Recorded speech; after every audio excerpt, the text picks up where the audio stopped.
A continuación, una entrevista con Nacho Pintos, game director y en última instancia diseñador de videojuegos, que ha trabajado en grandes del free to play como King, Scopely y Bandai Namco, y que también se dedica al mentorazgo y la consultoría. Actualmente se encuentra trabajando de forma paralela a su actividad como freelancer en su juego Inside Utopia, cuya demo ya está disponible en Steam. Tú comenzaste como programador en una empresa además grande que es Capgemini y estuviste varios años más pues programando hasta que de repente cambiaste y te metiste a Game Design.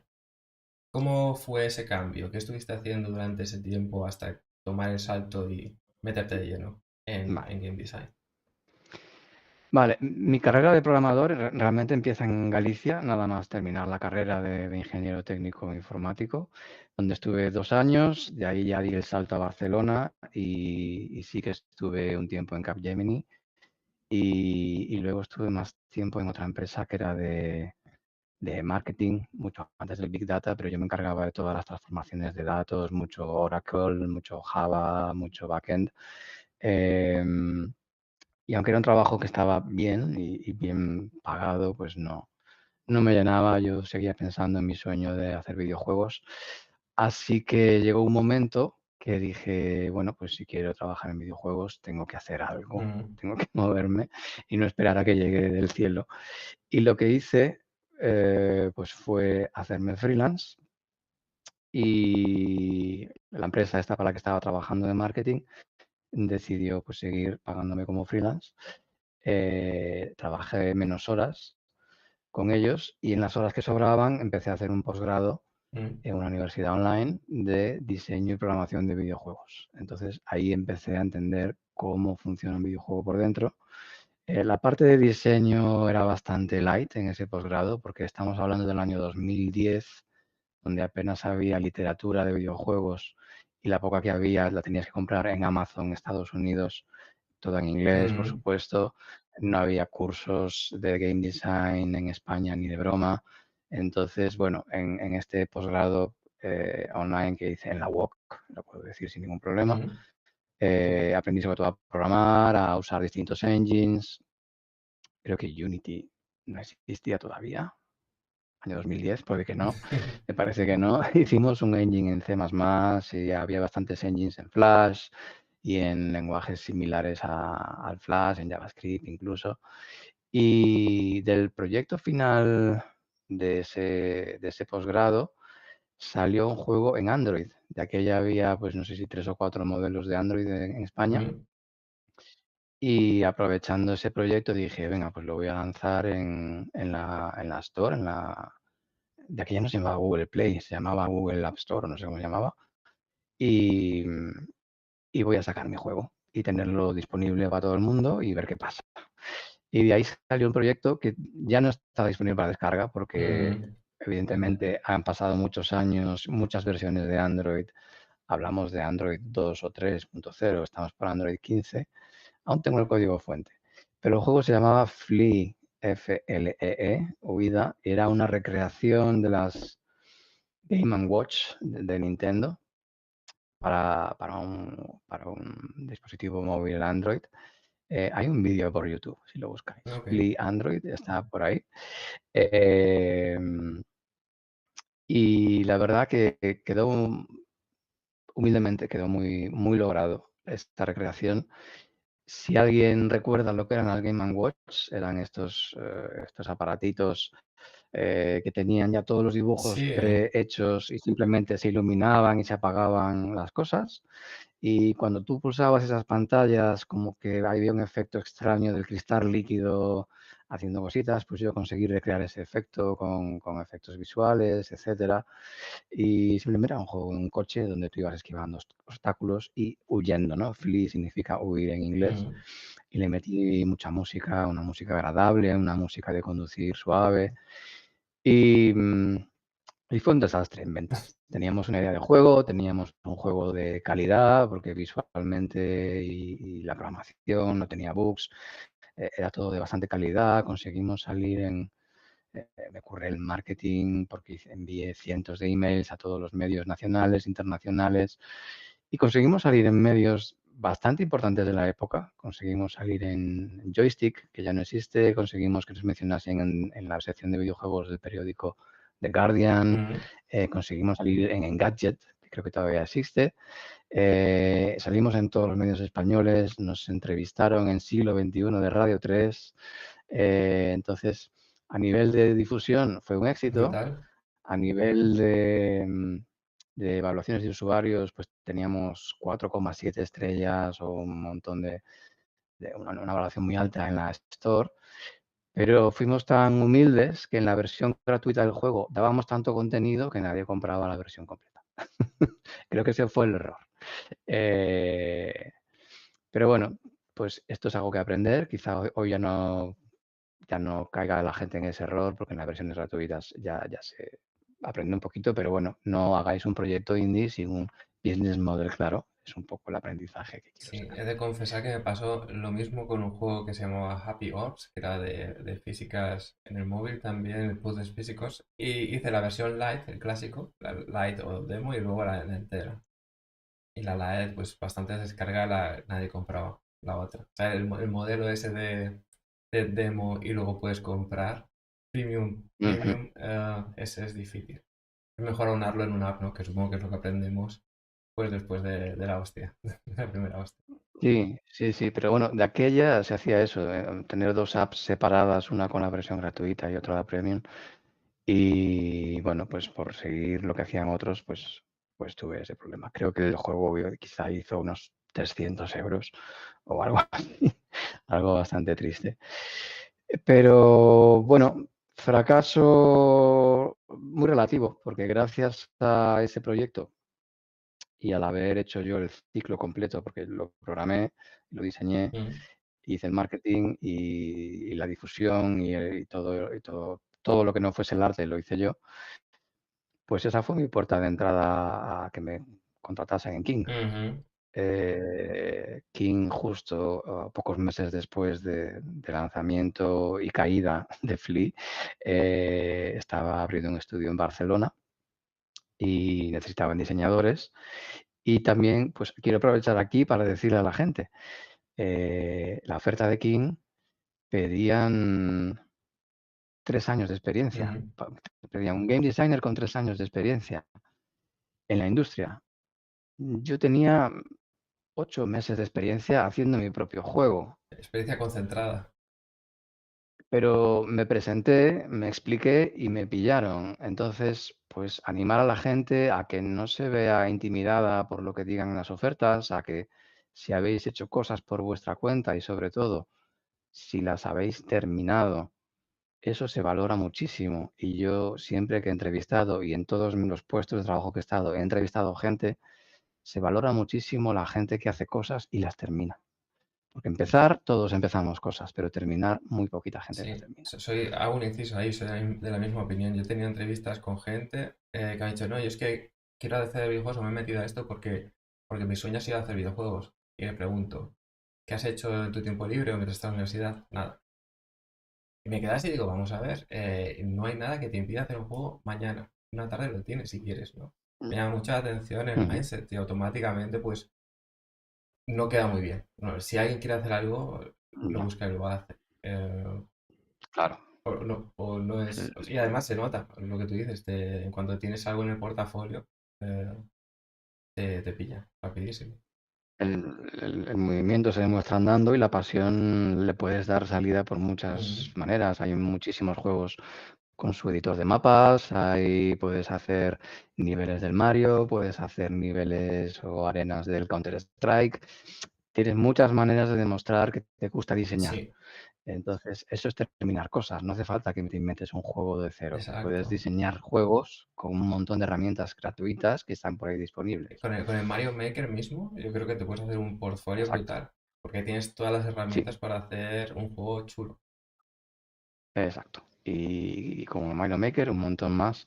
Entonces, no hace falta una carrera en una universidad carísima, ni hace falta tener publicadas 1000 cosas, sino hace falta tener material que puedas hacer en tu casa y que tú demuestres que has invertido tiempo y cariño y que puedes enseñarlo y se puede jugar. Y eso es mejor currículum que tener un diploma, Ujú. sobre todo en una carrera de game A mí design. nunca nadie me ha pedido mi título, jamás. Ahí está, en un cajón. A mí realmente Es tampoco. que de lo saca. Realmente no, realmente nunca me han pedido títulos ahora que lo Sí. pienso. Pero bueno, esa fue mi entrada en la industria. A través de un fracaso como indie, pues poder entrar en una enorme multinacional como King, que fue realmente un salto de gigante, pues entrar en esa mega estructura de juegos mainstream que nunca en mi vida pensé que iba a caer. Pero bueno, Mm. pues bienvenida sea. La verdad es que es un cambio brutal. Vamos a ver, yo llevo 16 años en la industria, he estado en empresas grandes en Alemania, pero no comparables a King o a las otras en las que has estado que mencionabas luego. O sea, tú directamente de tu propia empresa entraste a un gigante y luego a otro y luego a otro. ¿Cómo fue, o sea, encontrarte de repente ahí, entrar game designer, contratado profesionalmente, primer trabajo, una empresa como es King? ¿Qué tal fue la experiencia? Pues, pues recuerdo los primeros días en King. Claro, yo llevaba de aquella, no sé, 9, 10 años trabajando como programador, en backend o incluso en los últimos tiempos ya como freelance haciendo webs, lo que hoy se llama full stack. Mm, Eh, y unas primeras cosas que hice en King del juego que estábamos haciendo, tenía que hacer pues todo el flow de pantallas del juego y ponerlo en una pizarra. Y entonces pues imprimimos cuadrados y yo los estaba recortando con una tijera pues para ponerlos en una pizarra magnética. Y ahí me vino, ¿no? Me llegó mm, de, no estoy programando, no estoy picando código, estoy con una tijera recortando cosas para ponerlas en una pared. Y ahí me llegó de, wow, soy diseñador de videojuegos y estoy preparando un flow de pantallas. Y me sentí muy feliz y muy orgulloso. mm, Fue un momento que recuerdo de forma muy vívida. Em, Fue un vértigo muy grande, también he de decir, porque de hacer mi juego yo solo, con otra persona que hacía los gráficos, a ser el diseñador para 25 personas, pues también es un vértigo para el que quizá no estaba preparado. Digo 25 porque entré a hacer el Diamond Digger Saga y de aquella en King se hacían los juegos para móvil y para Facebook. Entonces había pues 12 personas en el equipo móvil y 12 personas en el equipo de Facebook. Más o menos, los mm, números no me acuerdo, pero era ser diseñador para los dos y por tanto diseñar el juego, la UI, pues es distinta en Facebook que en móvil, evidentemente, y en móvil hay que tener en cuenta la UI, tanto si es móvil como si es tableta. mm, Entonces hay que ajustar un montón de cosas, tener en cuenta un montón de cosas. Todo esto aparte de diseñar las mecánicas, diseñar los niveles, diseñar la primera experiencia de usuario, etcétera, etcétera. Era muchísimo trabajo. Luego, por suerte, pues llegó un diseñador de apoyo, llegó un diseñador, pero alguien que me podía ayudar y no era yo solo dando trabajo a 25 personas. Y luego llegó un tercero, pero fue bastante intimidante sabiendo pues la poca experiencia previa que tenía. Em, pero bueno, el juego finalmente salió como un año después, un año y pico después, y más o menos funcionó bastante bien. Estuvo en marcha muchos años. No es un juego que ya no está en marcha, el Diamond Digger Saga, pero estuvo durante muchos años funcionando. La estrategia de King, yo creo que ya no existe. King, para quien no lo sepa, lo resumo muy rápido, surgió como un portal web que tenía mm, minijuegos, muchos minijuegos, y tú podías, creo que, pagar por comprar créditos para jugar a esos minijuegos. Entonces, uno de ellos era Candy Crush. Tú podías jugar mm, 3 minutos al Candy Crush, echar partidas y comprar fichas para seguir jugando al Candy Crush. Y todos los juegos que adaptábamos venían de ese portal. ¿Por qué? porque King sabía de su portal cuáles eran los juegos más exitosos. Entonces ya iban a tiro fijo de, vale, pues estos a móvil y a Facebook. Entonces estaba todo muy bien pensado. Eso es algo que he visto en... Lo estaba hablando también con la entrevista anterior con Nicolás, que en Itch.io, cuando sacas un juego en Itch.io, o sea, tú puedes empezar a hacer muchos demos pequeños o participar en game jams. Y en el momento que uno tiene éxito, ya sabes automáticamente, este va a funcionar. Hay una empresa que se llama Beeping Beats, que han hecho Dome Keeper. Lo han publicado, Raw Fury los ha publicado.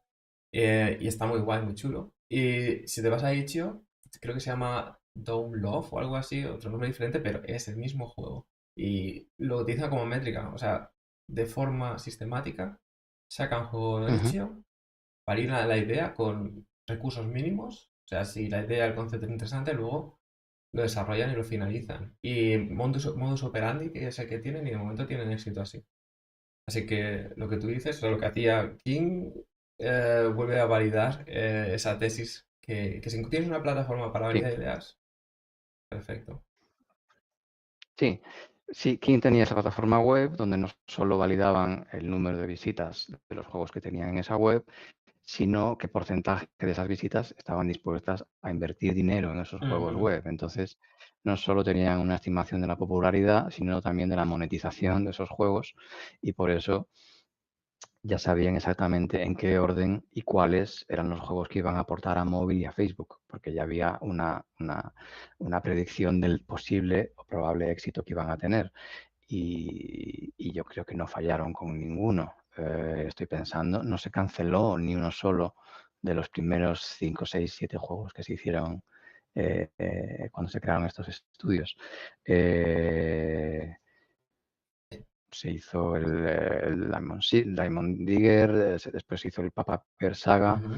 en Barcelona, que fue otro juego donde participé cuando ya estaba en lanzamiento, un juego que lo disfruté muchísimo porque era un juego muy loco de físicas inspirado en el pachinko, de lanzas una pelotita, va Mm. rebotando, va rompiendo Yo lo cosas, jugué. con, sí, era muy divertido crear niveles para él, también por sus efectos de sonidos así muy, muy wacky, muy tontos, muy de cartoon, y era muy divertido diseñar niveles, no sé, tenía una vibra, digamos, muy, muy, muy divertida, muy que resuena conmigo.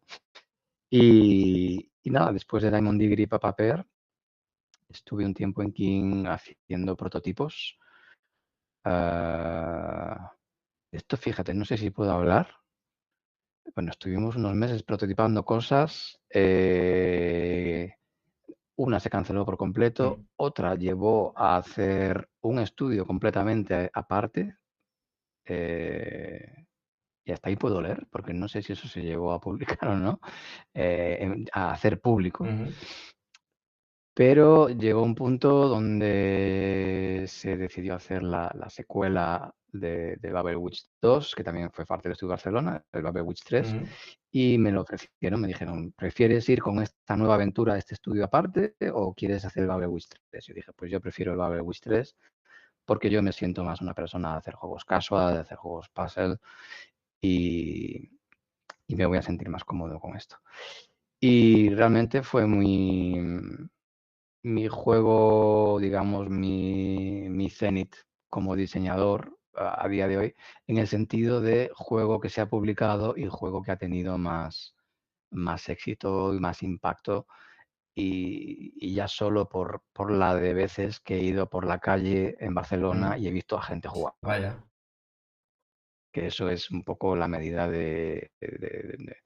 era un poco la medida del éxito cada vez que sacábamos un juego en King de ¿lo has visto en el metro? ¿Lo has visto en la calle? ¿Lo has visto? Sí, sí, sí, no, lo he visto. Y las campañas que hacía King de marketing, pues todas las lonas, las marquesinas de los autobuses, etcétera, pues vivir eso es una pasada. Ujú. Cuando estás en una empresa de este calibre es una pasada y sí, incluso muchos años después del lanzamiento del Babel Witch, que sigue vivo y sigue disponible y se puede descargar y sigue teniendo muy buenas valoraciones de usuarios, eh, sigo viendo a la gente de vez en cuando, pues ves que alguien lo está jugando, Sí. entonces es como un orgullo muy grande. Entonces, Mm. por eso digo que es mi cenit como diseñador, porque, spoiler alert, todo lo que he hecho después de Babel Witch, nada se ha publicado, todo se ha acabado Pero cancelando. eso es un clásico, ¿eh? O sea, por lo menos en el free to play es el 80% de tu trabajo va a la basura directamente. Bueno, directamente no, pero se queda ahí en un limbo. Por lo menos yo me acuerdo, estaba 7 años en un juego específico, en Dark Orbit, y hemos tenido 5 producers diferentes. Cada vez que venía uno nuevo, los últimos decían, bueno, tenemos que hacer una cosa así, es total, ¿no? Mencionaba ahí una feature, una idea, digo, claro que sí, lo tengo de hace 5 años aquí en Design Document listo, que lo preparé, se evaluó y al final no se hizo por razones de producción al final. Y lo ve, lo mira y dice, "Hostia, tienes razón, ah, vaya, igual no lo podemos hacer por razones de producción, pero estando mucho tiempo en un proyecto, al final acumulas una serie de documentos y están listos y es bueno, puedes recuperar la idea. O sea, ese 80% no se elimina, no se convierte en basura directamente, pero se Ujú, convierte ahí en algo que está en un limbo. Una cosa que tengo mucha curiosidad es el tema de diseño de juegos tipo puzzle, porque me parece de lo más difícil que hay, especialmente con contenido tan grande pues como son Bubble Beach o el Candy Crush mismo, que es muchísimos niveles. O sea, y tú has trabajado en ellos, es donde más has disfrutado. Has dicho, ¿cómo trabajas con eso? ¿Cómo logras crear puzzles divertidos? O sea, ¿tienes una metodología? ¿Cómo es trabajar en un juego de puzzles como game designer en el día a día? Guau, ¿por dónde empiezo? Eh, te puedo contar cómo fue crear Babel 3 desde cero.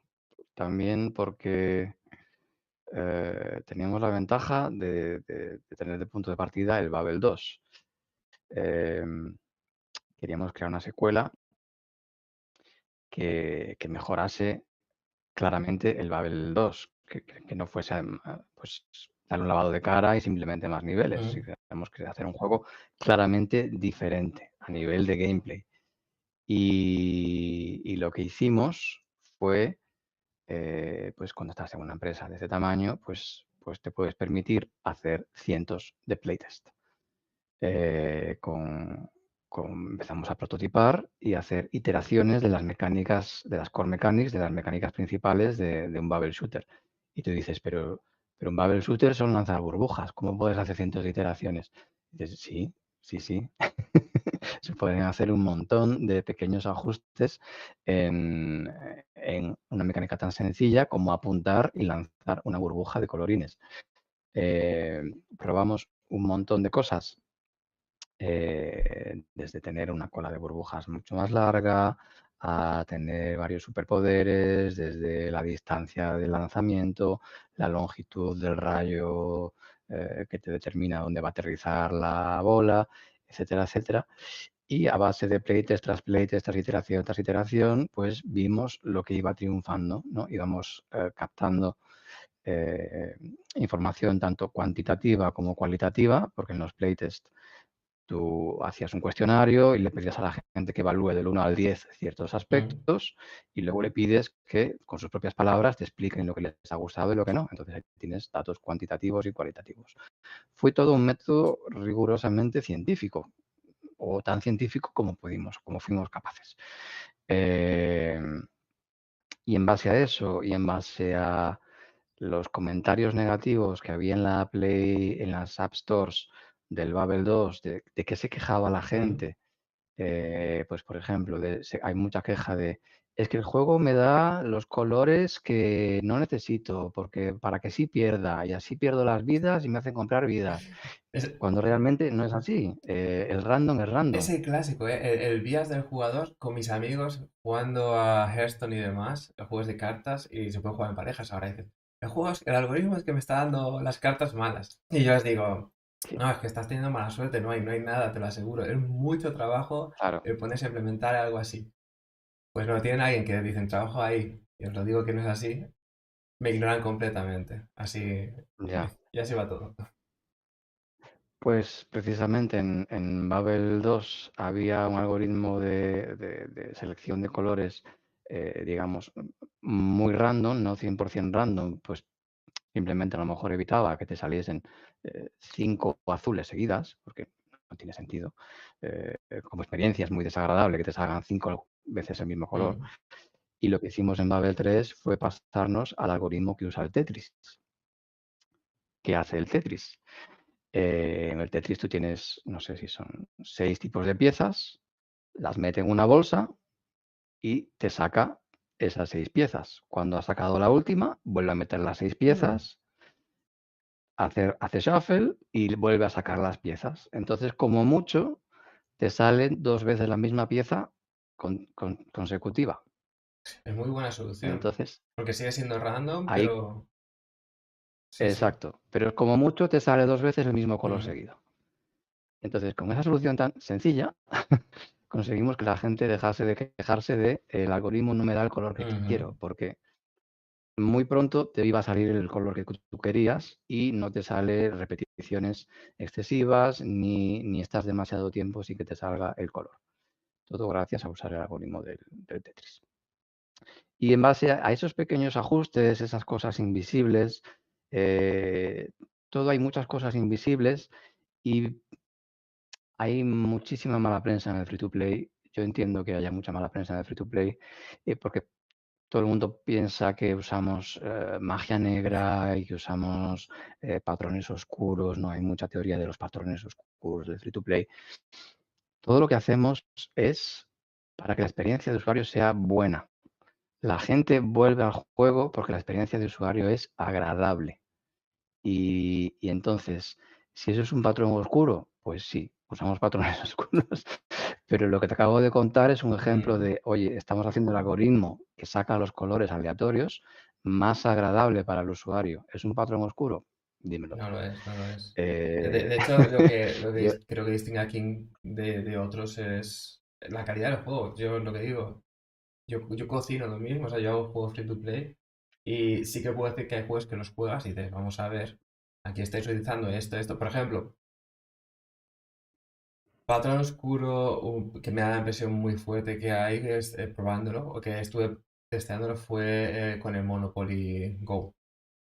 Que ujú, por lo menos tiene un sistema de recompensas muy fuerte. Y agentes, colegas profesionales dicen, este juego es buenísimo. Te está dando tanto que te dan ganas de pagar más, ¿no? Te crea una buena experiencia, pero mm, es un juego donde yo identifiqué, digo, este es el primer juego donde es muy obvio para mí que funciona en base de recompensas y dopamina. Pero con los otros que estuve ujú. probando, de King, los de puzzles, es eso, es un juego de puzzles. Y la diversión está ahí y la recompensa es he solucionado este puzzle. Y es posible hacerlo, no me están tomando el pelo. Y yo creo que eso es lo que funciona ahí. Entonces, lo existen, pero hay empresas que lo practican más, otras menos y otras pues no lo hacen para nada. Sí. Efectivamente, efectivamente. Así es. Con las KPIs, porque entraste en empresa propia también, a designer ahí, a trabajar con KPIs.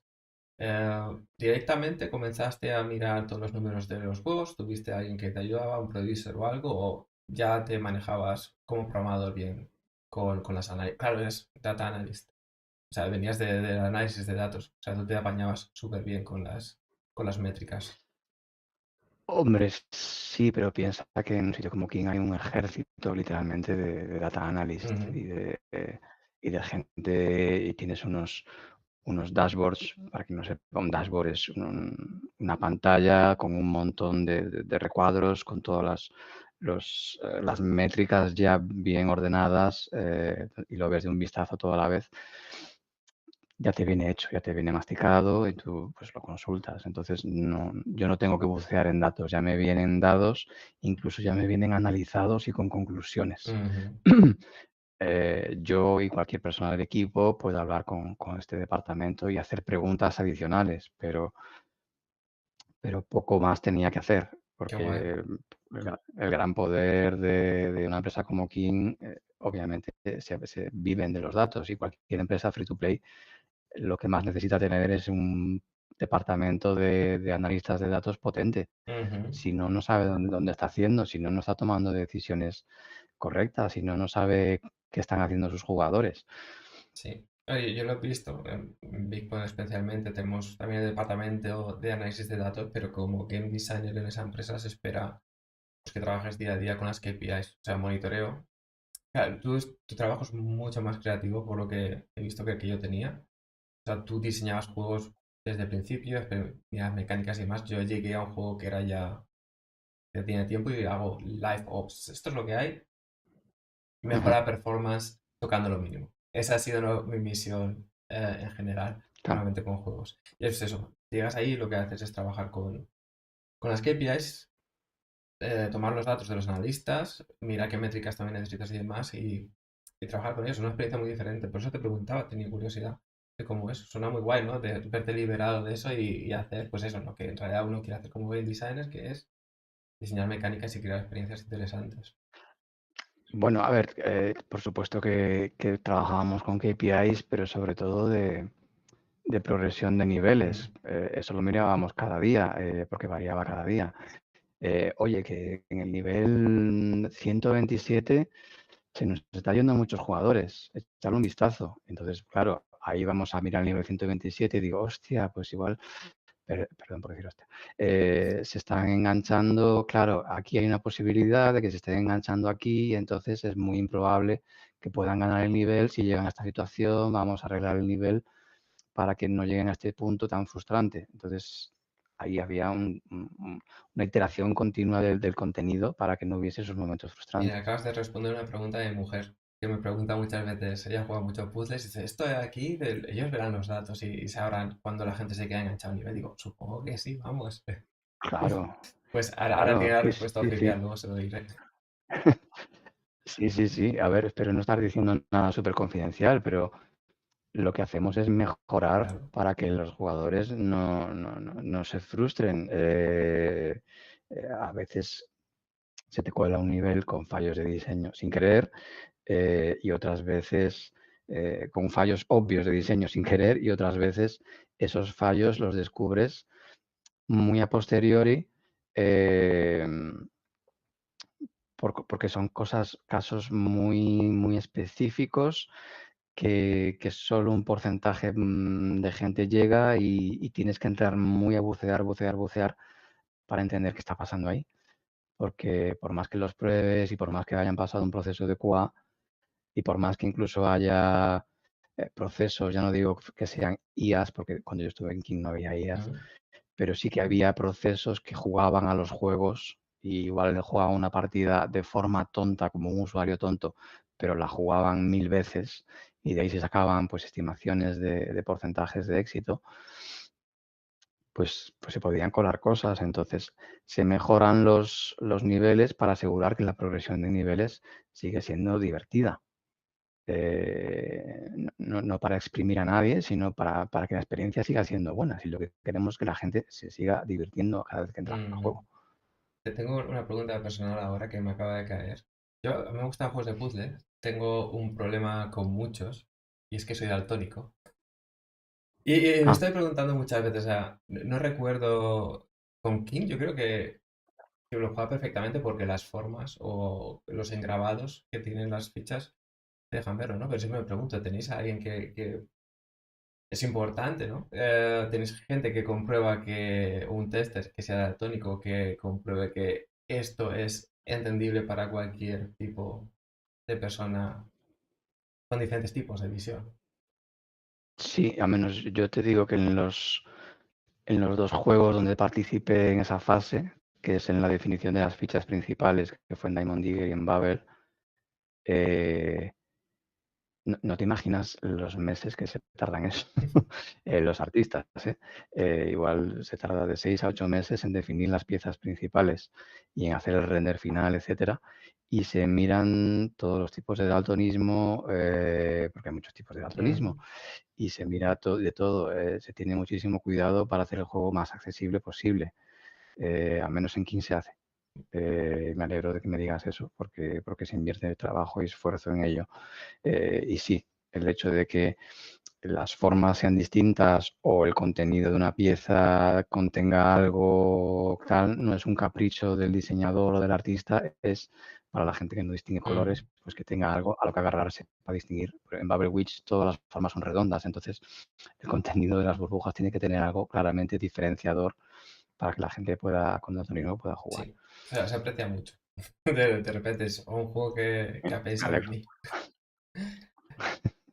Ok, si quieres podemos seguir comentando sobre King, cosas que te Venga. gusten, si no podemos movernos al siguiente que es Scopely. The King, sí, pues ahí fue mi último proyecto en King, el Babel Witch 3. También fue el proyecto, eso, el más grande, fue donde también crecí como diseñador, porque fui lead de un equipo de diseñadores, entró gente, diseñadores junior, fue muy bonito, pues que entrase gente directa que venía de masters, eh, pues ayudarles a crecer, ayudarles a entender sus bloqueos, a sacarlos de ellos, Mm, a ver cómo evolucionaban. Ahí me di cuenta de que esta parte también de mentor, luego llegaremos a ese área mm, de mi carrera de mentor, donde ya vi que tenía algo yo dentro que me gustaba, de esa parte de ayudar a gente que estaba empezando. Entonces ahí también surgió una chispa mm. nueva ¿Cómo, en este cómo proyecto. fue el cambio? Porque estuviste como senior designer y luego estuviste como lead designer en King. Ujú. ¿Cuántos diseñadores tenías ahí? ¿Con cuánta gente trabajabas? A ver si lo recuerdo bien, porque en el proyecto éramos, déjame contar, en el proyecto igual éramos 7 diseñadores y había solo un área del proyecto de la que yo no me encargaba, de la que se encargaban 2 diseñadores y yo sí era lead de todo el resto. Ujú. Entonces, de todo el resto éramos yo y 5 más. Entonces, yo supervisaba a esos otros 5. Y, Si estoy contando bien, ¿eh? Que me disculpen si no estoy contando bien, porque lo estoy haciendo muy de memoria. y lo disfrutabas, o sea, era un trabajo agradable, fluido. Sí, sí, sí, porque era nada, meterse en reuniones, hacer brainstormings de mecánicas, hacer brainstormings de eventos de live ops. Venga, pues hacemos un evento donde pues es una aventura en una pirámide, yo qué sé. Hay que hacer eventos que concuerden con la narrativa del juego, hay que hacer eventos que supongan un cambio respecto a la experiencia principal, que es avanzar en el mapa. No he comentado algo muy importante para mí, que Mm, fue que Babel Witch fue el primer juego con una narrativa clara dentro de King. Aunque es una narrativa muy sencilla, muy simple, se puede decir la palabra simple, pero es un juego con personajes, narrativa, donde hay un protagonista, un antagonista y un objetivo. En Diamond Digger no lo hay, en Candy Crush tampoco lo hay, en Papaper tampoco, pero en Babel Witch 3 sí. Y eso fue una gran ventaja a muchísimos, muchísimos niveles y estoy muy orgulloso y muy contento de haber, no solo yo, fue mm. mucha gente del equipo que empujamos para que esto fuese posible y que lo conseguimos. Sí, ahora no sé si me estoy confundiendo, pero ahora que lo has mencionado, yo recuerdo jugar a un juego de puzzles que tenía boss fight en algún momento. Que tenías un nivel que Sí, era. Y que me sorprendió bastante. Digo, ostras, aquí tengo que darme con uno aquí. sí. Eh, Pues hay muchos juegos de puzzle con boss fight, pero Babel Witch 3 es uno de ellos. sí, En Babel Witch 3 tú eres la bruja Estela, resulta que Wilbur, un gato de tu vecindario, exacto, eso ha recordaba sido ya. poseído y ha secuestrado a la reina de las hadas, y entonces tú sales a rescatar a la reina de las hadas mientras el gato sigue huyendo con ella, y entonces cada cierto número de niveles había un modo de juego que era enfréntate al gato y era un modo bastante distinto del resto de modos. Entonces, cada 15 niveles creo que era, había una mini cutscene donde veías al gato avanzar y siempre le pasaba algo tipo los dibujos animados del Correcaminos, Mm, que quizá la gente más joven ya no sepa lo que es, pero bueno, era como una narrativa muy de slapstick, de cosas divertidas, de que le caía una piedra encima, de que era un malo muy torpe, en ujú. definitiva. Era todo muy, muy family friendly, muy divertido, muy... muy sencillo y agradable.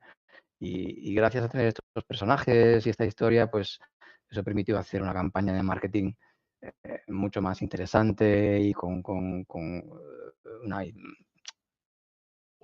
algo que contar, Ujú. con una historia que contar y con una narrativa que contar. También los posts en las redes sociales pues podían aprovechar la personalidad de cada uno de los personajes, etcétera. Y esto hizo todo que fuese mucho más rico y con más sentido que tener un juego con fichas de colores, un personaje que está ahí sin un propósito, Mm. etcétera. Pues tener una narrativa que haga de pegamento de todo ello, pues siempre facilita las cosas. De hecho, estoy recordando ahora que en la empresa en la que estaba yo, intentamos hacer algo así en el departamento de prototipado. Al final no salió ni nada, pero la idea estaba chula y tenía mucha presencia de personajes. Yo creo que incluso por la época se habrían inspirado en Babel, Witch. No estaba participando yo en ese proyecto, pero sí que le echaba un ojo de vez en cuando. Y tenía buena pinta, pero como siempre, bueno, muchos proyectos, tú sabrás, acaban en todo tipo, ok, KPIs no funcionan o hay algo que no No, funciona y se queda fuera. Pero vi uno, vale. un intento de eso. Yo no he dicho que Babel fuese el primer juego con historia, digo, fue el primer juego en Enkin que tuvo personajes. Sí, sí. Ya había otros juegos casual con historia y con personajes, pero Mm. bueno, fue dentro de la empresa. Y este fue el último proyecto que tuviste en King? Sí, Y cómo fue sí, sí. lo del cambio? Porque después de King fuiste para... ¿cómo se llama? No, pertenece a Scopely, se llama Omnidrone. Omnidrome, exacto. Después de Babel Witch estuve un año, después del lanzamiento, estuve un año trabajando en Babel, las live ops, en mantener el juego, las operaciones de juego live. Eh, Me tomé un año sabático por temas personales y durante ese año sabático fue donde empezó mi contacto con las incubadoras de videojuegos. Mm, Ahí es donde empecé a trabajar, a colaborar con GameBCN y a ser mentor de equipos indie, como alguien con experiencia en la industria, a ayudar a equipos indie en las áreas que yo conocía, que eran game design, incluso temas de producto, de mercado, o incluso cómo organizarse como equipo. ujú, Porque pues, la gente indie se organiza como sea y a lo mejor te anotan las tareas en un lápiz y en una libreta y no tienen un tablero de tareas y en qué estado está cada tarea y cuándo y quién depende cada tarea, etcétera. Digamos que en las incubadoras se coge a equipos que tienen una idea con buen potencial, pues y se les ayuda a ujú, profesionalizarlos para que lleguen con un producto bien hecho al mercado y con posibilidades de que su empresa pues sea estable y duradera, ¿no? Que cree empleos duraderos y estables. Y durante ese año sabático estuve trabajando con varios equipos indie. Ahí es donde conocí GameBCN, ahí es donde conocí el Free to Play Campus. Y al final de ese año sabático fue cuando me aproximaron, se me acercaron gente de Omnidrone y Scopely. O pequeño paréntesis, Scopely, como trabajaba entonces, no sé si lo sigue haciendo, si quería hacer un nuevo proyecto, buscaba una empresa pequeña, ujú, les encargaba el proyecto y una vez el proyecto está terminado, los adquiría. Era la forma de crecer de Scopely. En vez de contratar gente, subcontrataba proyectos y compraba es empresas muy ya con buena proyectos estrategia, ¿no? terminados. Validar el equipo en el que está interesado y ver si funcionan bien. Para adentro. Y ya los compra como pack, como equipo que funciona por completo. Es realmente muy buena estrategia, les ha ido muy bien y de hecho los han comprado hace poco por no sé cuántos miles de millones de dólares. Em, entonces, de aquella, Scopely estaba trabajando con Omnidrone, una empresa, digamos, pequeña en Barcelona, pequeña porque eran 12, 15 personas, Ujú, eh, y tenían un juego que iba a ser una gran licencia, porque Scopely solo trabaja con grandes licencias, pero a última hora esa licencia cayó. Estaban ya ahí con todo para firmar y la licencia dijo, no, al final no lo quiero hacer con vosotros. ¿Qué pasa? Que este estudio ya tenía el prototipo hecho, ya tenía el juego hecho, ya lo tenía en soft launch y ese juego tenía muy buenos números. Ujú, Entonces dijeron, tenemos un juego con muy buenos números, el hecho de no conseguir la licencia, podemos sacar el juego sin la licencia, cambiando el arte, porque es que tiene muy buenos números. mm, Y entonces, ese equipo, pues decidieron pensar en mí, porque, pues sabían que venía a hacer el Babel 3, era un juego puzzle casual, con una mecánica totalmente nueva que no se parecía a nada en el mercado. Entonces, se acercaron a mí, conversamos unas cuantas veces y finalmente, pues me convencieron, porque era la oportunidad de entrar ya como director de juego desde un equipo muy pequeño, que ya te digo que empezamos con 12 o 15 y luego crecimos hasta 30, en definir un nuevo tipo de juego ujú, puzzle casual, free to play y móvil. Entonces digo, hombre, pues esto, tras hablar con la gente de King, esto en King es poco probable que ocurra. Los juegos que se hacen vienen de arriba, los directores de juego pues ya los tienen. Es un salto que si me quedo en King va a tardar muchos años en ocurrir y aquí es como que me salto 3 casillas, pues hago un de oca a oca brutal. ujú, Entonces era como, no puedo decir que no. Es un desafío demasiado interesante y demasiado atractivo como para decir que no. Entonces, bueno, pues de muy buen rollo. eh, Agradecí a King todo lo que me habían dado y lo que aprendí con ellos y me moví a Omnidron. Y estuve allí 2 años con este juego, eh, intentando crear una nueva IP. Teníamos que hacer una nueva IP. La licencia no la podíamos usar, había que crear una IP de cero, crear unos personajes, crear un nuevo paradigma de metagame, hacer muchos user test. Y estuvimos 2 años intentándolo. ¿Qué ocurre? Que para Scopely, dado que no teníamos una licencia eh, que nos estuviese metiendo prisa, ujú, y por tanto no se jugaba mucho con este proyecto y que éramos el único producto casual en aquel momento de Scopely, pues no nos estaba dando mucha prioridad. Entonces, a nivel, por ejemplo, de análisis de datos, pues no estábamos muy bien atendidos. Y crear un juego puzzle casual free to play sin un buen análisis de datos en soft launch se hizo muy, muy, muy cuesta arriba. Estábamos tomando decisiones bastante a ciegas, hacíamos lo que podíamos con los datos que teníamos, pero no conseguíamos que el juego avanzase, a pesar de que se hizo un trabajo enorme, por ejemplo, en arte. ujú. Hicimos un montón de focus groups y de tests sobre cómo hacer la IP, los personajes principales, etcétera. O sea, ahí se avanzó un montón y son cosas que nunca llegaron a ver la luz porque a los 2 años de estar allí, Scopely decidió, de repente, uno de los partners de Scopely frenó un contrato, Ujú, dijeron chao Scopely y dijeron necesito gente para mis proyectos live. ¿De dónde la cojo? De este proyecto tan pequeño que ujú. no me está dando nada de dinero ahora mismo. Entonces cancelaron el juego. Vaya. A pesar de que era un juego bastante prometedor, que tenía potencial de crear mucho dinero y de que podía ser su entrada en el mercado casual. Eh, Anécdota.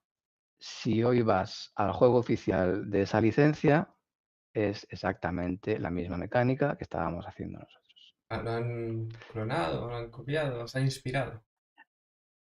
Se han inspirado fuertemente, Vaya. fuertemente, fuertemente en, en las mecánicas y el método de control que teníamos nosotros. Sí. Qué pena, ¿eh? Eh, pero bueno, fue interesante, para mí fue interesante, pues pasar a ser, era una mezcla entre lead game designer y product owner, participar en decisiones micro y macro sobre un producto, tener conversaciones con stakeholders. Yo tuve conversaciones con el CEO de Scopely, Ujú, o sea, ya me vi pues teniendo ya no estaba con un equipo hablando de cómo hacer una mecánica, ya estaba pues hablando con conversaciones a otro nivel, hablando de defender a mi equipo, de pedir más recursos, de exigir un departamento de datos que el proyecto necesitaba. Entonces, pues aprendí un montón de cosas y sobre todo aprendes a verlo desde el lado del jefe. Sí, y lo, y lo difícil que es estar en ese lado y a vivir también pues, los conflictos de equipo desde el lado del jefe, la gente que se te viene a quejar, hacer todos los one-on-ones y pues mantener al equipo pues contento y mantener al equipo pues cuando hay incertidumbres pues intentar que no les lleguen, hacer de escudo cada vez que hay incertidumbres hacia arriba pues hacer de escudo y que no les afecten, eso es muy difícil, fue un creo. aprendizaje. Eso también es un curro duro, ¿no? Porque estás entre... Nunca he estado en una posición así, lo máximo de lead designer. Una vez interim producer, pero vamos, con un tiempo ahí ya que uno está más relajado, pero por el tiempo que lo he visto, enseguida tienes una presión brutal de, no, las métricas son estas o estos son los números que tienes que alcanzar el mes que viene. ¿Cómo lo Ujú. vas a hacer? Y vamos a ver, o esto es imposible, o te puedo hacer esto. Y lo que he visto es lo que muchas veces se encuentran en una situación difícil de manejar o de satisfacer a todas las partes, porque por un lado tienes la presión de arriba, que tiene una opinión de cómo deberían funcionar las cosas, y por otro, por supuesto, el equipo que conoce el producto y que también creen que debería tomar una elección diferente. Y muchas veces difieren, porque a veces afecta incluso al empleo o al tamaño del equipo. Entonces, gestionar esas cosas yo creo que no es fácil.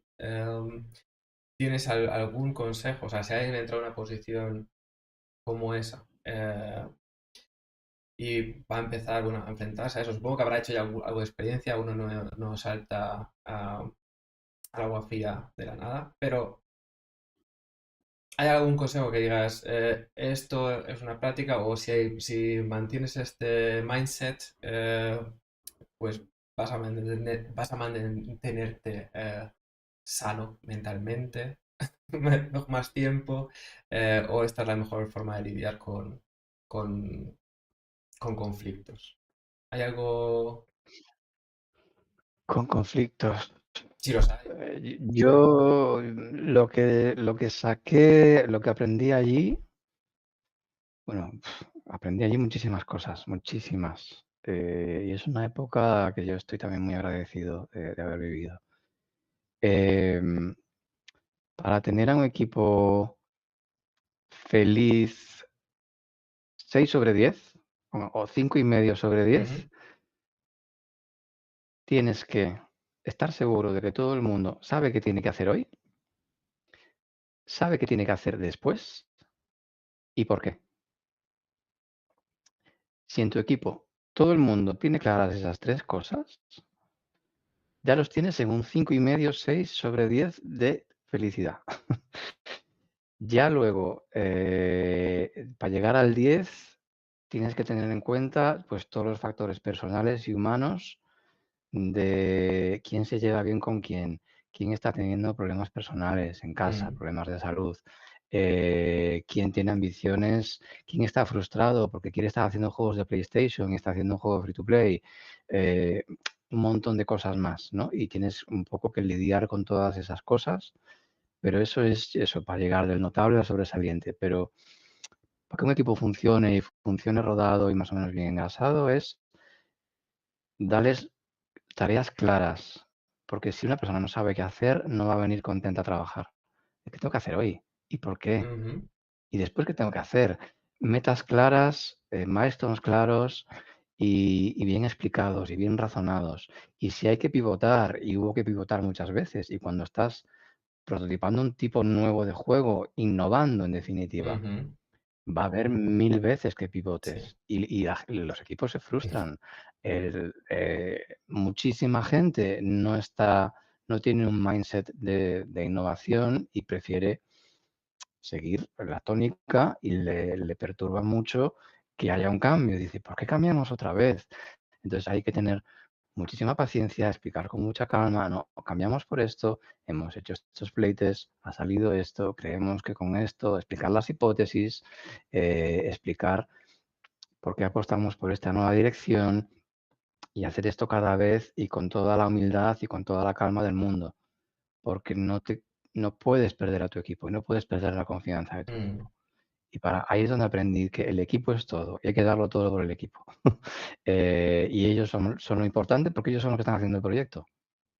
sí, Esto es fundamental, es- sí. fundamental. Entonces, dime. No, voy a decir que tienes toda la razón con lo que has mencionado. Estaba pensando sobre los equipos donde he trabajado yo antes y en el momento que tienes una misión y los pasos para cumplir esa misión y el plan para implementarlo, el equipo funciona muy bien. En el momento que hay incertidumbre, cuando hay incertidumbre es, por supuesto, cuando viene la frustración, ¿no? Porque te empieza a plantear en ese momento, si no están contando conmigo, si no me dan una tarea clara, qué está pasando, a dónde me lleva esto, me debo de preocupar. Y claro, la persona ya no está en el proyecto, sino está pues pensando qué hacer con su Claro. vida. Sí, toda la razón.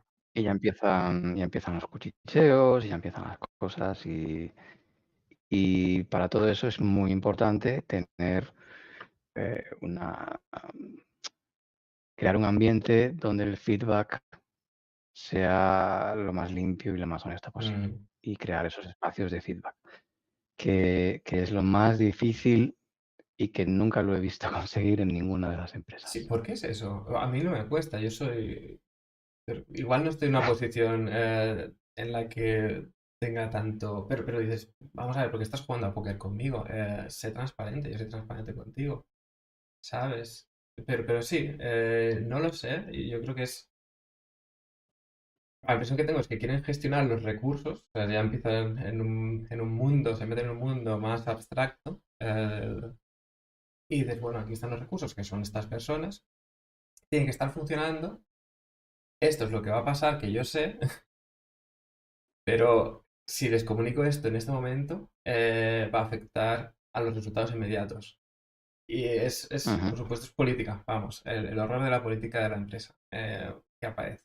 Y el middleman, la persona que está en el medio, pues por supuesto es el que más sufre con eso, porque es el que es el que ha llevado el mensaje y luego a recibir el feedback directamente. Claro, sí, Sí. evidentemente. Pues el feedback es difícil porque a los trabajos ya llegamos como adultos y a dar y sobre todo a recibir feedback, pues se nos enseña en la infancia y en la adolescencia. Entonces, ahí dependemos del bagaje con que nos lleguen los compañeros de equipo. Mm, Por más workshops, y en todas las empresas que he estado ha habido workshops de feedback, múltiples y múltiples y múltiples workshops de feedback, y a pesar de esos múltiples workshops de feedback, luego seguías viendo a la gente en grupitos comentando cosas que después no decían en las retros, que después no decían a las personas que realmente podían cambiar la situación, mm, sino que lo seguían comentando entre ellos. Y a mí esto siempre me ha frustrado muchísimo. Y yo siempre he sido muy, muy temerario, demasiado temerario, porque nunca me ha valido la pena. Y en las retros y en las reuniones con stakeholders, yo era siempre el tonto que levantaba la mano y mm, decía, pues esto no está funcionando bien, deberíamos cambiar esto, porque tal, esperando que toda la gente que yo sabía que estaba de acuerdo también levantasen la mano igual. y la gente se miraba a los Me pies. pregunto por qué es eso. Y, Yo me he visto en situación, ¿eh? Yo hemos tenido reuniones con el CEO y yo pregunté al CEO de por qué estamos haciendo esto así. Sabía que todos lo compartían, ¿no? Digo, no dice nadie, lo voy a decir yo. Es que, ¿qué va a pasar? O sea, yo no estoy contento con esta situación. ¿Me va a despedir? ujú, Pues un recurso que pierdes que creo que es importante, me voy a otra empresa, no pasa nada, ¿sabes? Haz tu trabajo. O sea, mi pregunta, responder a tu pregunta es tu trabajo, ¿cómo hacer al final? A mí me da también bastante igual. Será la temeridad española. No sé, porque muchos compañeros claro, son pero es que iguales. además seguro que en tu caso también, siempre en empresas donde desde el día uno y desde las entrevistas te dicen, aquí queremos que levantéis la Sí, mano sí. cada vez que algo no funcione y que seáis honestos. Yo me limitaba a hacer lo que me habían pedido desde el Mm, primer día, que es, oye, esto no está funcionando, oye, aquí veo un problema. creo que siempre me he esforzado en ser educado y asertivo, quizá no lo he conseguido siempre, pero yo he hecho lo que siempre creo que era mejor para el proyecto y para el equipo. Ojalá hubiese tenido más apoyos en algunas ocasiones, porque mi intención era siempre mejorar la situación y que el equipo estuviese más feliz Mm, y que los proyectos saliesen, porque si yo tuve uno de mis jefes en Scopely, el general manager, decía una frase muy fantástica que a mí me encantaba. Si no me decís que hago estupideces, si nadie me dice que hago estupideces, voy a seguir haciendo ujú, estupideces. Así que, por favor, venid y decírmelo. Entonces, yo es una frase que me he apropiado y la digo siempre, pues, cuando hago consultorías o cuando llega cualquier nuevo trabajo, es cuando esté haciendo algo estúpido, por favor, decídmelo. Es el acto más generoso que podéis tener conmigo. mm, Y es dar feedback, es ser generoso con esa persona, porque si está haciendo algo mal es porque no se da cuenta, mm. Hay una cosa, sea quien hay sea. una cosa en la que no estoy de acuerdo con la que has dicho, que es lo de que una persona una vez se educa en la adolescencia, no es capaz de adaptarse a cómo gestionar el feedback. Lo de, No, no, no, no, no me refería a eso. Digo que al recibir feedback vienen educados de una manera y luego el querer adaptarse ya depende de sí cada uno mismo. Entonces, tú como compañero puedes hacer cosas, pero esa persona tiene que tener la voluntad de que adaptarse, sí, de exacto. hacer ese cambio, Mm, hacer ese trabajo interior. cierto. Porque digo, mi propia experiencia es yo cuando llegué como junior, el feedback lo gestionaba diferente a como lo hago ahora. O sea, ahora lo pido Obvio. y dices, también la hostia más grande que puedas, Y yo, que y la yo. aguanto y tomo nota. Hombre, y Sí. yo, vaya, años luz, de lo que yo era lo que soy. Sí, sí, sí, no, toda la razón, toda la razón. Y esa fue mi experiencia en Scopely, Omnitron barra Scopely. Mm, El proyecto se canceló y, y coincidentalmente, es que parece más bien que mi carrera la decidieron otros que yo. Eh, porque fue una coincidencia, yo creo que muy sospechosa, y yo creo que hay compañeros de Scopely que se quedaron mosqueados conmigo, ¿no? Que pensaron que yo abandonaba, que era la rata que abandonaba el barco. Pero te prometo que fue al mismo tiempo que se cancelaba ese proyecto que Bandai Namco ujú, me llamó. Fue la misma semana que Bandai Namco me llamó para ser parte del nuevo estudio que estaban montando en Barcelona. Es totalmente demostrable, las fechas donde se empezó ese estudio, etcétera, ujú. etcétera. Y donde se hicieron esos primeros contactos desde Recursos Humanos de Bandai Namco. Entonces, claro, llega Bandai Namco, ni más ni menos, te dice, te apetece ser diseñador de un estudio nuevo donde va a haber jerarquía horizontal, no va a haber jefes, donde vamos a hacer pura ideación y puro prototipado de IPs nuevas para Bandai Namco. Y dices, wow, ¿cómo voy a decir que no a semejante cosa? O Claro. sea, es decir, llevo toda mi carrera, bueno, toda mi carrera en King y en Scopely, haciendo los juegos que me dicen desde arriba que haga, y aquí me estás diciendo que yo voy a proponer los juegos que hacer. Ostras, es el sueño húmedo de cualquier game designer, pero el sueño más húmedo que te puedas Ujú, imaginar. Entonces digo, sí, no puedo decir que no a esto. Y encima, pues en aquel momento, y supongo que todavía, Bandai Namco ofrecía unas condiciones laborales que yo creo que incomparables en toda España, incomparables. Entonces les dije que sí, y ahí es cuando hice el cambio. Esto fue además en plena pandemia, esto fue, no sé si fue septiembre, octubre de 2020. O sea, hicimos el cambio en plena pandemia, aún con mucha mascarilla de por medio y empezando a trabajar en remoto. Entonces fue un cambio gordo, porque aunque sí seguíamos haciendo juegos para móvil y free to ujú. play, pero era prototipado puro Allí nadie tenía títulos de senior o de lead o de nada. Yo era un game designer, igual que mi compañero de al lado, y había un developer y había un artist. Bueno, había varios, pero nadie era director ni nada así. Y entre todos hacíamos pitching de ideas y filtrado de ideas y muchos brainstorming. Y cada poco pues decíamos, bueno, pues ¿a quién le interesa esta idea? Cuando había un programador, un diseñador y un artista que les gustaba una idea, pues allá se juntaban y se ponían a prototiparla.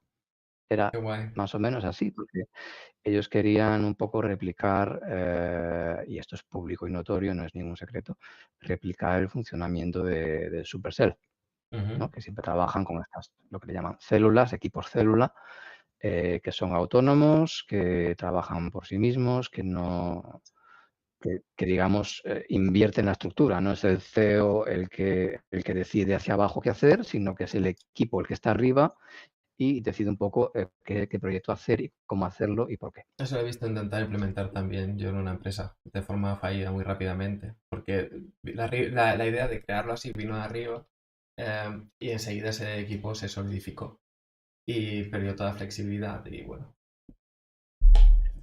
el intento estuvo ahí, el equipo era muy bueno, pero falló. Está muy bien que lo hayas hecho en Bandai y que funcionó, supongo, ¿no? Funcionó, bueno, estuve allí solo 2 años. En los años que estuve, ningún proyecto llegó a pasar el green light, la luz verde. Entonces, yo espero que a día de hoy tengan algo en luz verde. No lo sé. Si lo tienen es totalmente confidencial, pero espero que sí. Em, pero bueno, digamos que la exigencia era máxima. Eh, He de decir también que no, si se me permite desde fuera y si lo están viendo, una pequeña crítica constructiva, que total, ya la hice desde dentro. Mm. em, el rango que nos daban de exploración era infinito. Es proponer lo que queráis. Y para mí esto es una queja, porque para mí personalmente como creativo eso me limita. Absolutamente, te lo iba a Yo decir. funciono mejor como creativo si me das una, dos o tres limitaciones. Mm. Si tú me dices, no, pues este género, o me dices, no sé, algún tipo de limitación, pues pitchéame juegos por turnos. Aunque sea, eso ya es una limitación, o pitchéame juegos de acción, vale. Pero si me dices, no, pitchéame lo que sea, a mí me es muy difícil enfocarme. Es, Muy es muy difícil. interesante, igual nos metemos ahora aquí en plan filosófico, ¿no? Pero la creatividad, al final, el ser creativo es venir con soluciones a un problema dado, en abstracto, no es un problema Ujú, automático. Pero dices, bueno, estas son las condiciones ambientales que tengo y esto es un objetivo, ¿cómo lo logro con estas condiciones ambientales? Si a ti te dicen las condiciones ambientales son las que tú quieras, automáticamente el problema se diluye y no puedes, te restringe esa creatividad que daría lugar a algo original. Si tienes algo con una mecánica solo, dices, ¿qué hago con esto, no? A ver, déjame explorar todas las posibilidades. Por ejemplo, lo que me decías del Bubble Witch, que estuvisteis probando y ujú, dijiste que vais a experimentar y dices, se puede hacer un montón de cosas con esto. Y lo ujú. experimento también. Yo lo he agradecido en Bitcoin tenían, supongo que tendrán todavía pitches así.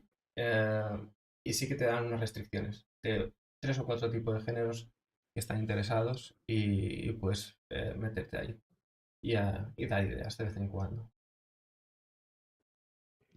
Pues sí, a ver, el reto era fantástico, la intención siendo Bandai Namco, entiendo que todo el mundo conoce a Bandai Namco, pero son muy ambiciosos en el buen sentido de la Mm. palabra, porque ellos, cuando se habla de crear IP, no es solo crear, prototipar unas core mechanics divertidas, es crear un juego que tenga unas buenas core mechanics en móvil, que tenga un mundo de juego y unos personajes que ellos luego en el futuro puedan explotar y sacarte una serie de animación, sacarte un parque temático, sacarte todo un array de juguetitos y muñequitos, sacarte hasta musicales. Y ellos funcionan Mm. así como empresa. Quieren sacar algo que puedan tener una propiedad intelectual a la que sacarle todo el jugo posible. Entonces, Por aclarar, era una... significa que tú no trabajabas con IPs que ellos tenían ya, sino que tú eres responsable de crear completamente un producto Sí, nuevo, desde cero. O sea, la IP, la imagen, es las brutal. exacto, porque ellos, este estudio que está en Barcelona, lo que quieren es que haga IPs para el mercado occidental. Ujú, Las IPs que ellos hacen, que las hacen en Japón, pues ellos ya saben cómo atraer al mercado oriental o al mercado, digamos, del este, pero de Oriente, pero de Occidente dicen, pues para el mercado de Occidente vamos a crearlas directamente en Occidente. Por eso crearon este ujú, estudio. Realmente es el primer estudio first party de Bandai, porque todo lo demás son estudios second o third party. ujú. Es el primer estudio propio de Bandai que tiene. Entonces sí, era crear IPs de cero. No podíamos usar Dragon Ball, ni podíamos usar Pac-Man, ni podíamos usar Tamagotchi, ni todas esas IPs maravillosísimas que tiene Bandai, para nada. No, no, no. Era crear cosas de cero que estuviesen a ese nivel. Vaya. Era un poquito intimidante. Imagínate, algo que pueda ser tan popular como un Pac-Man o un Dragon Ball. Eh, ¿Te imaginas? Porque dije que sí Claro, a ese claro, trabajo de automáticamente. Em, era un desafío que no podía decir que no. Entonces, bueno, pues por rematar, digamos que me tuve que ir de Bandai por un tema familiar, por no entrar en Ujú, detalles, me tuve que volver a Galicia. Bandai no ofrece trabajo remoto, entonces no había posibilidad de continuar ahí. Y entonces me vine a Galicia. Desde que estoy en Galicia estoy como freelance, haciendo consultoría de diseño, consultoría creativa. ujú, Casi siempre con startups, también he trabajado con no startups, en muchos casos aprovechando mi experiencia en free to play. También me ha surgido pues gente que he mentorizado en el pasado, pues que me vienen a consultar, pues que he sido mentor de ellos y que ahora pues ya son empresas consolidadas y me vienen a pedir consejo o me vienen a pedir feedback de sus productos ujú. futuros, que es algo muy bonito, volver a estar en contacto con ellos. Y desde entonces, pues trabajando desde aquí, desde Pontevedra, Ujú. en remoto para el mundo. Y es más o menos un poco el fin de... Hasta aquí he llegado. Ahora, Los del mentorazgo, bueno, no llegas hasta ahí, tienes el juego todavía que estás haciendo sí, ahora, pero es verdad. antes de preguntarte sobre el juego que estás haciendo, el tema del mentorazgo, eh, ¿qué hay, para qué tipo de equipo recomiendas ir a la Free2Play Campus y el Barcelona Game? Game BCN, Sí. sí. Vale. El Free to Play Campus, decirte que ya no se llama Free to Play Campus. El año pasado cambió de entidad y cambió de Ujú, nombre. Creo que ahora tiene otro nombre, entonces ya no sé cómo se llama ahora. Sigue existiendo, pero creo que tiene más una intención más de aceleradora que de incubadora. ujú, Hay un matiz ahí, que aceleradora es más ya para ir hacia el mercado, ya cómo monetizar y marketear. Y la incubación es más para crear producto sí. y ayudarles con diseño. Creo que hay más incubadoras en España, me suena que hay una en Málaga, creo que está en Madrid, Madrid In-Game, y está en Barcelona el Level Up, que hacen también cosas de incubación, y Game BCN, que lleva muchísimos años y es con los que más años también he estado yo trabajando, que además se han expandido a un montón de países y hacen una labor gigantesca internacional y la hacen muy bien, Ujú, y la hacen súper bien.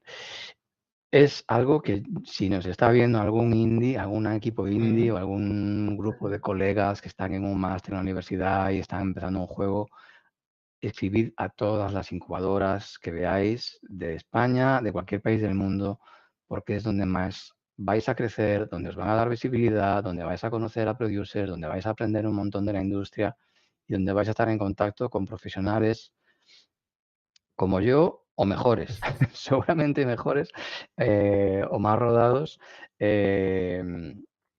que os ayudarán con vuestro proyecto. No vamos, yo nunca he ido y ningún mentor a una incubadora a barrer para su casa. Yo nunca he ido a decirles, no, haz esto como se hace en King. Ujú, No, no, no, no, no. Yo voy allí a entender cuál es su juego, cuál es su intención, cuál es su público y cuál es la esencia de lo que están creando. Y mi misión es estar seguro de que eso que quieren hacer pueda llegar al mercado y pueda tener un público y pueda terminarse, digamos, en tiempo y que sea razonable en presupuesto, etcétera, etcétera, etcétera. ujú, Y de que tengan el plan de diseño bien hecho y de que la experiencia de usuario sea correcta, de que los tutoriales sean sensatos, etcétera, etcétera. Entonces, todo lo que implica el game design, pues es lo que suelo darles y la visión de producto de, oye, tu juego te encanta, os encanta a vosotros cuatro, pero en el mercado a día de hoy encaja. Sí, no, ¿por qué? Explícame, convénceme. ujú, Y les doy ejemplos, les ayudo a encontrar competidores, les ayudo a compararse. Entonces, que nadie tenga miedo en la incubadora de, es que me van a cambiar mi juego y mi juego es mi bebé y no sé qué. No, no, no, al contrario, lo van a elevar, lo van a ayudarte a hacerlo todavía mejor y a que sea todavía más tuyo y a que tenga todavía más identidad y a que sea más único, sobre ujú. todo, porque llegan muchos juegos que es, no, esto es como un Metroidvania con no sé qué. Y, y muchas veces lo que hacemos es que se parece demasiado a, tenéis que hacer algo más único, tenéis que hacer algo más diferenciador. Eso es un trabajo bastante de incubadora también. Entonces, animo a todo el mundo porque si no, vais a llegar y vais a ser uno más en el océano de los miles de juegos que se lanzan cada semana. Sí, yo creo que cualquier ayuda para desarrollar un juego que está haciendo uno, hay que tomarlo, porque es muy difícil marketear un juego.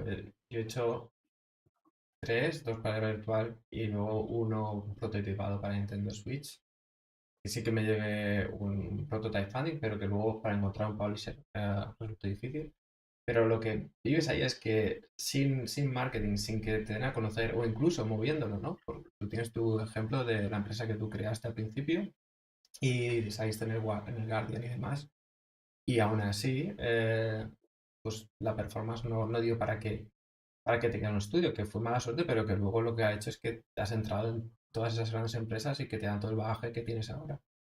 Que, o sea, a perspectiva está bien, pero yo creo que la idea de todo el mundo es quiero hacer mis juegos como yo quiera. Y se debería aprovechar, como tú dices, el ir a cualquier sitio, aprender de cualquiera y tomar la ayuda de cualquiera que te pueda mirar con eso. Totalmente. Tú estás haciendo entonces todavía consulting para empresas, modo creativo, como free to play, mecánicas y analíticas, y aparte desarrollando tu juego propio en, Sí, que se llama Inside Utopia. sí. ¿Qué hay de ese juego? ¿Cómo va? Pues esto fue una locura que me dio el año pasado. Me escribió precisamente uno de los fundadores del Free to Play Campus. Me avisó en enero del año pasado, oye Nacho, que han salido subvenciones del ministerio para desarrollo de videojuegos, ¿por qué no haces algo? Y me vine muy arriba y la pedí y van y me la dan. Y entonces, bueno, pues me pasé el año pasado entre las consultorías y todo el trabajo que implicaba eso, pues trabajando en este proyecto paralelo. Bueno, pedí la subvención para hacer una demo. La idea siempre fue hacer esta demo, que ya está disponible en Steam, de hacer un juego narrativo. Es algo que nunca he podido hacer en mi carrera, es algo que yo tenía esa espinita clavada de hacer un juego puramente narrativo y pensando, digo, bueno, pues el juego narrativo más barato, entre comillas, a nivel técnico, pues una visual novel, Ujú, que para quien no lo sepa, es como un cómic interactivo. Es imágenes estáticas, texto, vas haciendo clic y va cambiando la imagen estática y va cambiando el texto y de vez en cuando el juego te da a escoger qué decir a continuación o qué hacer a continuación. Pero no hay animaciones, no hay mundos 3D, no hay nada, son imágenes 2D y texto. Entonces digo, bueno, pues esto yo creo que en mis tiempos libres puedo gestionar con una subvención, subcontratar el arte y hacerlo. Y ahí está. Esto surgió también una vez más, repito la historia, porque yo hice un máster en escritura de guión Ujú.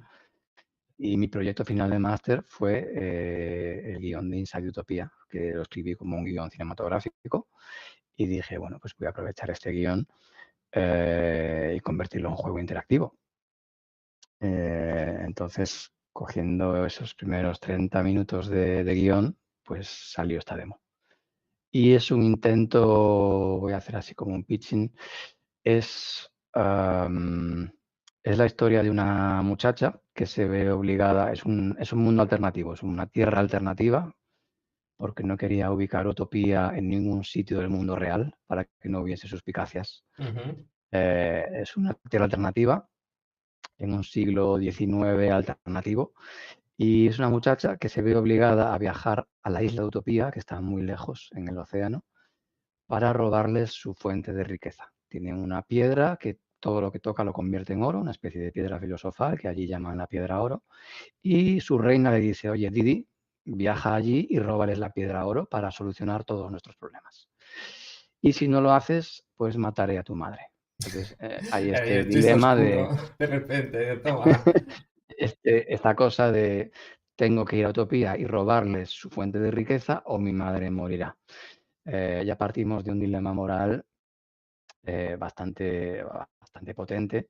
Entonces, partiendo de esta base, Didi llega a esta isla donde todo el mundo la trata pues, de forma excelente, son todos muy amables y todos viven con una calidad de vida excelente, por eso es Utopía, está basado en el libro Utopía del siglo XVI.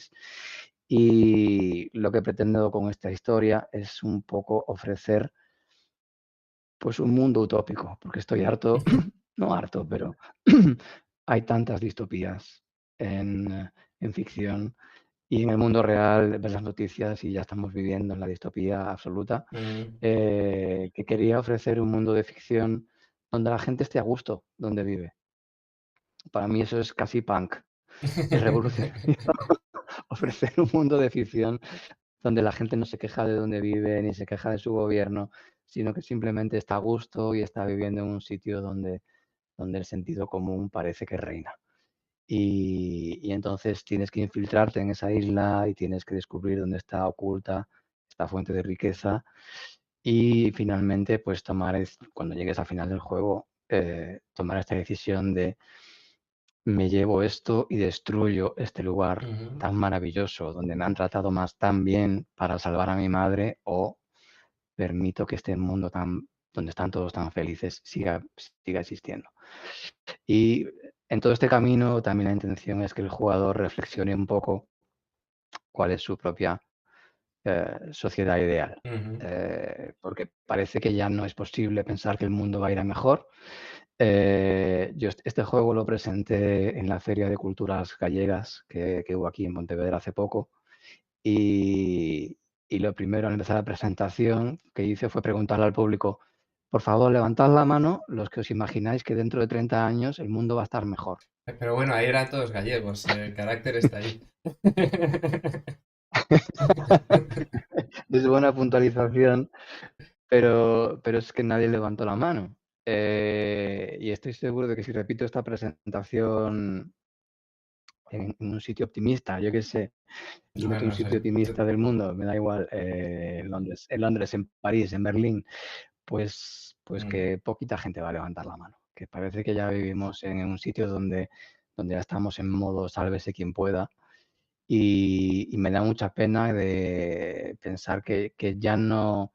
En los 80 Es todos que pensábamos que las cosas iban a ir mejor y que la tecnología nos iba a salvar los 80 y fueron un que. pico en el capitalismo. O sea, el mundo capitalista en ese momento era perfecto y todavía no, en España por lo menos, no sufrimos las consecuencias del capitalismo a largo plazo. Pero claro, pues se ve lo que se Pero ve. fue un pico de capitalismo y pico de esperanza, ¿no? Sí, claro, De, no, "Buah, claro, el claro. año 2000 va a ser todo tan guay", ¿no? Y parecía que el mundo iba a ser mejor sí o sí.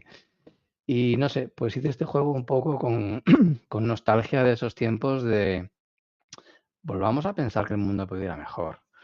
Entonces, te muestro un mundo donde la gente es feliz, pues para que un poco reflexiones cómo podría ser tu mundo mejor, aunque sea para ti mismo, desde tu escritorio, desde tu casa, cómo sería una sociedad más guay que la que estás viviendo a día de hoy.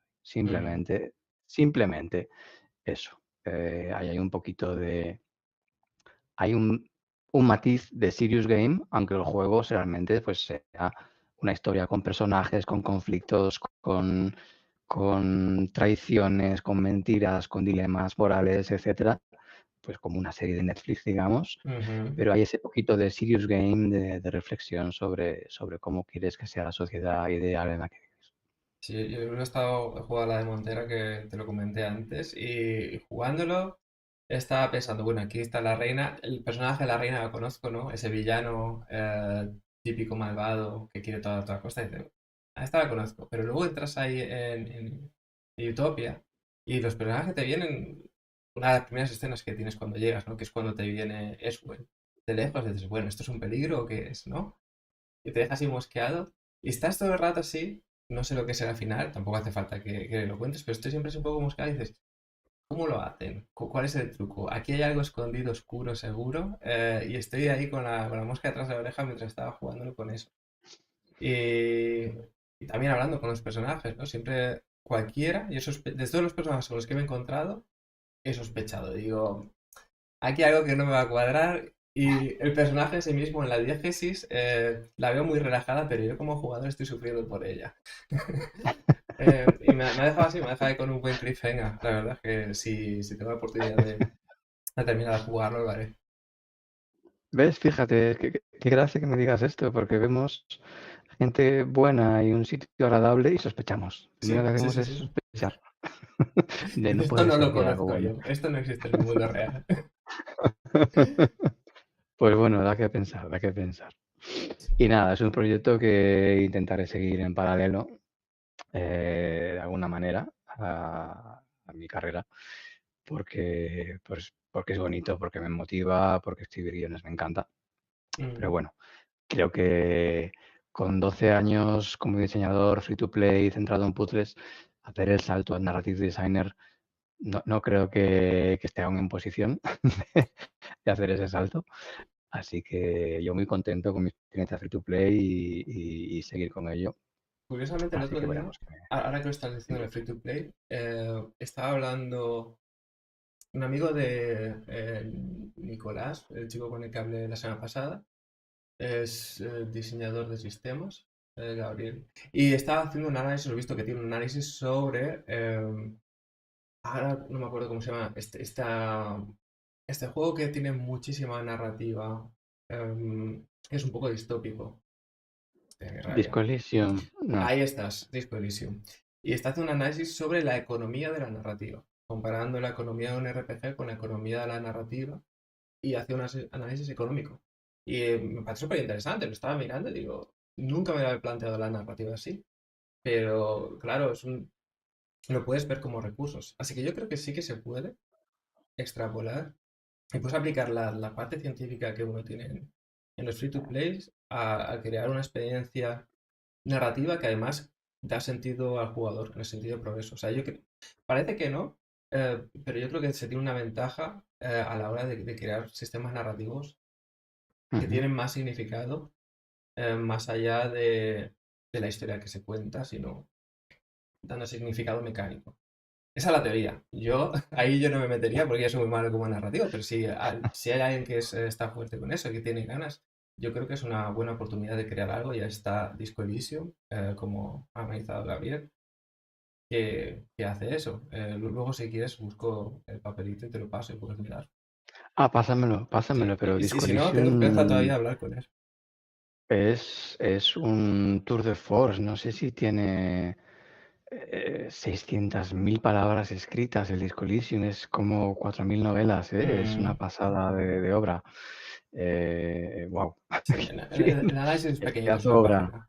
Sí, Eh, pero sí, muy bien. Pues yo creo que ya estamos. Agradezco vale. muchísimo tu tiempo y todo lo que nos has explicado. Y te deseo todo el éxito con el juego y como freelancer y profesionalmente. Pues muchísimas gracias por contar conmigo. Ha sido un placer, vaya, Sí, que alguien me quiera escuchar mis batallitas. no, me ha encantado.